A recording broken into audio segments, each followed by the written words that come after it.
আমাদের সঙ্গে আমাদের প্রতিনিধি অর্পণ রয়েছেন, অর্পণের কাছে একটু যাব। অর্পণ, এই যে মহিলা তনুজা মণ্ডল, তিনি থানায় গিয়ে আত্মসমর্পণ করলেন, কিন্তু যারা এই তনুজা মণ্ডলের যারা প্রতিবেশীরা রয়েছেন বা ওই এলাকায় যারা থাকেন, যারা ওনাকে চেনেন, তারা কি বলছেন? মানে এই ধরনের ঘটনা ঘটানোর প্রবণতা তার কি এর আগেও ছিল, নাকি এইবারই প্রথম তিনি এই ঘটনা ঘটালেন?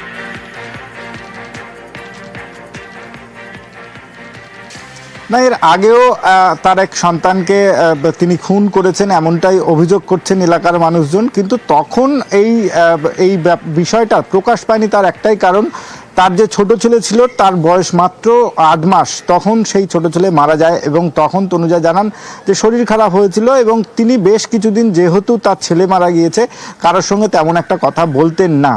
এক্ষেত্রে দেবজিৎ মণ্ডল যখন মারা গেল, তার বয়স 8 বছর, তিনি থানায় সরাসরি চলে গেলেন।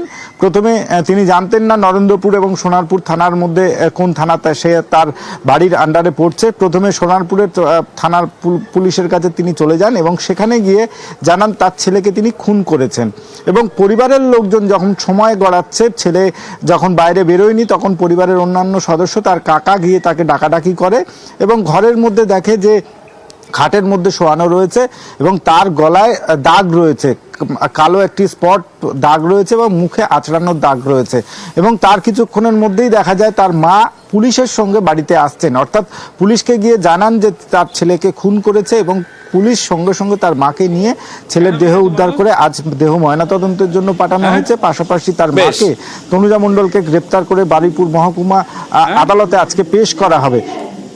ধন্যবাদ।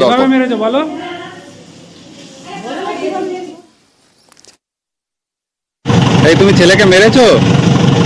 হ্যাঁ, মেরেছো? কেন মেরেছো? হ্যাঁ, কি করছিল? বদমাইশি করছিল, বলো। তোমাকে বিরক্ত করছিল বলে? অপরাধ মনস্তত্ত্ববিদ হিরণময় সাহার সঙ্গে যোগাযোগ করেছিলাম আমরা। তিনি এই বিষয় নিয়ে কি বললেন শোনাবো। কেন মেরেছো বলো?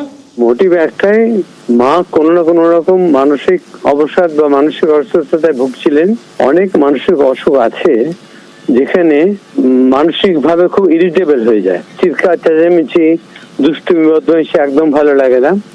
তখন সে মানসিক অবস্থাটা এমন হয়, সে কি করছে তারই কোনো জ্ঞান থাকে না।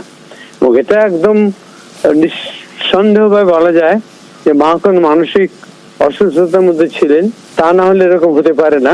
এটা খুবই দুঃখজনক। মানসিক অসুখ সম্বন্ধে আমাদের সচেতনতা বাড়া দরকার রয়েছে।